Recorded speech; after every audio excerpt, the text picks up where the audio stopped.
the other side of the world. I know. So I'm so glad to talk with you, and I can see that the weather is the same weather than we have in France in the last 2 months. It's been very, very hot and very beautiful. We have a little bit of water, so the vineyard is incredible.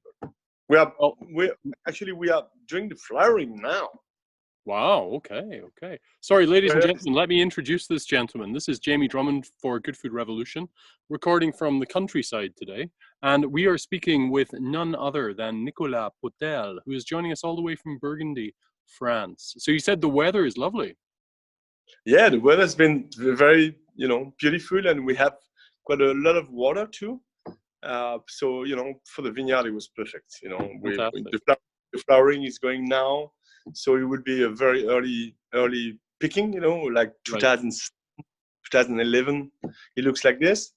But, if we go to the end, we will have a nice vintage. Lovely. Now, where were you when this whole lockdown situation happened? Were you actually at home in the vineyards?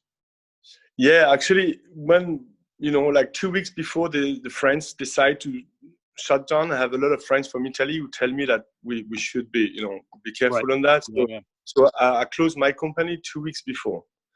I just put my girls, the ladies at the office, for the computers and everything, they did home. Yeah. That was like 2 weeks before France decide. And then I put all my guys in the vineyards and separately, they just, I stopped having all the people inside inside the building, all that. So everything was outside and things. And I was still doing that.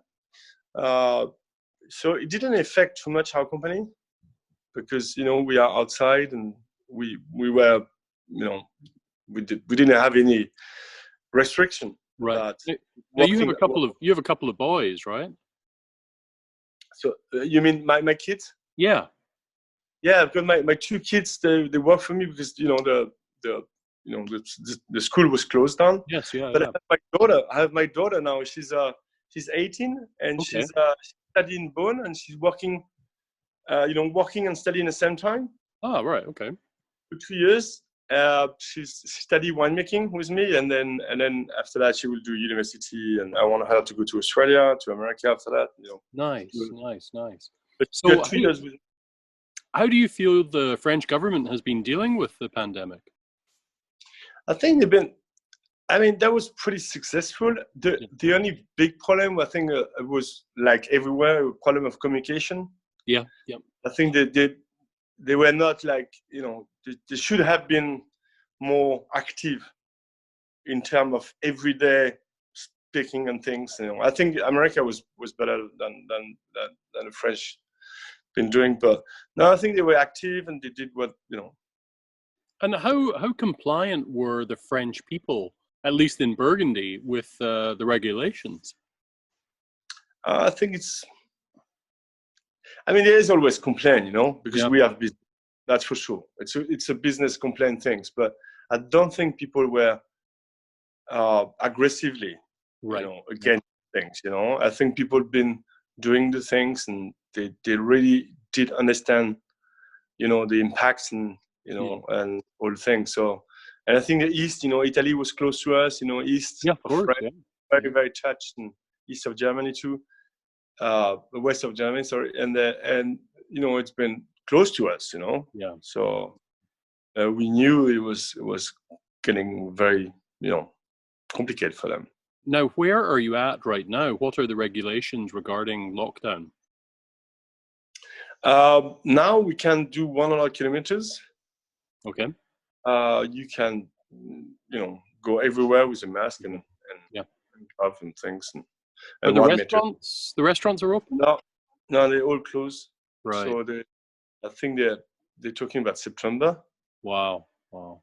I still don't understand how restaurants will be able to open for business, just because with the social distancing regulations, how do you run a restaurant unless you're charging 4 times as much? Yeah, but at the same time, there's so many people who want to go to restaurants. Yeah. Well, I would love to go to I would love to go to a restaurant, but right now I'm not really in the mood for sharing my space with a whole load of other people. Yeah, no, you're right. No, you're right. I So, think it will be. That's why they talk about September.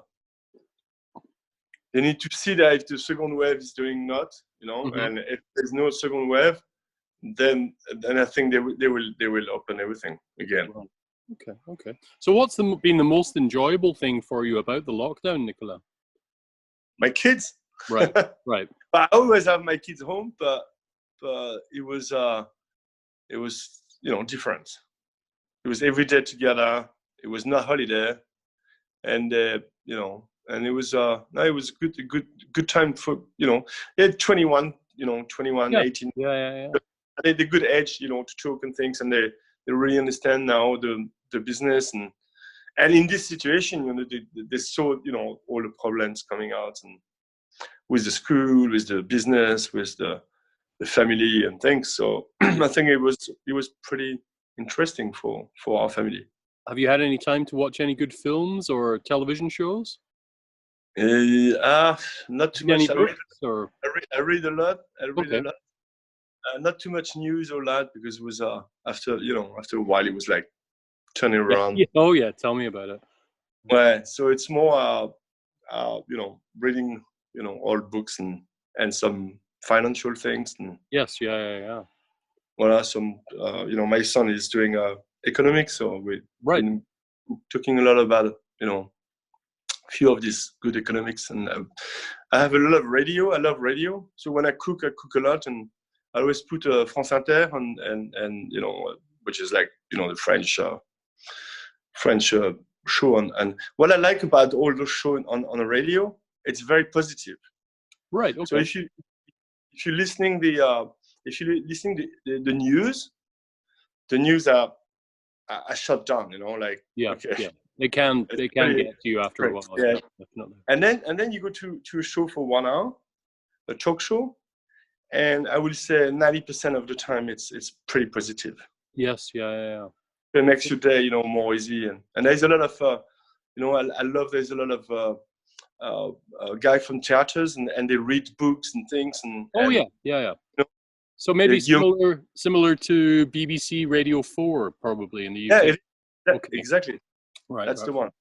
I've been listening to a bit too much of LBC, which is kind of all news all the time, but also with people phoning in. So you get some absolute nut jobs calling in with some rather crazy political views sometimes. So I think I have to cut back on my consumption of that because my wife tells me it drives me crazy. Yeah, I think it's like a cycle. You can't get out from that. Yeah. And I think we in this time we need some peace. Yeah. And we need some reflection too because it's pretty it's pretty aggressive. Yeah. I didn't shut down my company. I didn't put any of my workers on the furlough. Au chômage. So all my workers have been working since. So, but it's it's getting complicated to get orders. But there's a full depression things on top. Yeah. That it's very very important to go around. Yeah. No. I agree. Yeah. And try to find. I'm just so happy that through the wonders of technology, I can see your lovely smiling face all the way from Burgundy. It's incredible, no? I know. I don't know how they do all those things, but Zoom is great. I never was talking about Zoom, but yeah, I wish I had bought shares in Zoom before this happened. Wow. Would you mind telling me a little bit about the 2018 vintage? If we're looking at positive things that are going on in the world, you're just releasing your 2018 vintage. What can you tell me about that? So I've been a bit lover of this vintage because the growing seasons, the pressure of disease, the water we have, the quality of the flowering. I mean, thousands of things during the growing season, who was very very very impressive. So I think it's one of the most classy vintage that I made in my life. I remember the 1990, and which was a very warm vintage and very quite a big vintage because it's a big crop. Right? We have I think at the domain we turn at 54 hectoliters hectare, which normally we do 30, 35. Right. So okay. So it's for us, with all vines selections, it's one of the biggest vintage we made. But there is a clarity in the wines. There is a depth of the wines. There's this huge Pinot Noir, sensation, and the Chardonnays are very, very, very pure. Okay. So there's a good combination of the two, of the two wines. I think it's a great vintage for both color. I think the wines will age for long, long, long time. Okay. But they have this, this brightness, and this modern style vintage, which is relative to the changement of climate for sure. Were there any particular sub-regions that were really shining in 2018 for you? Yeah, I think the Beaune, if you can try the wines from Beaune this year, I think they are at the top level. I think they're really impressive. I've been buying a lot of wines since they release, from other growers. I'm buying a lot of Beaune from different growers because I think they will age for a long, long time. I think the New Saint-Georges are very impressive. Okay. Depth and dark and very intense. But then you've got the Vosne Romanée, which they're very floral and more elegant. And so there is quite a lot of different types in every villages. And I think every consumers will find some other wine they will like. So there is quite a lot of style too. Excellent. Well, I'll look forward to tasting those. Nicolas, thank you so much for joining us all the way from Burgundy. We'll catch up with you very soon. I'm looking forward to sharing a glass of wine with you in the future. Don't know when that will be. That would be great.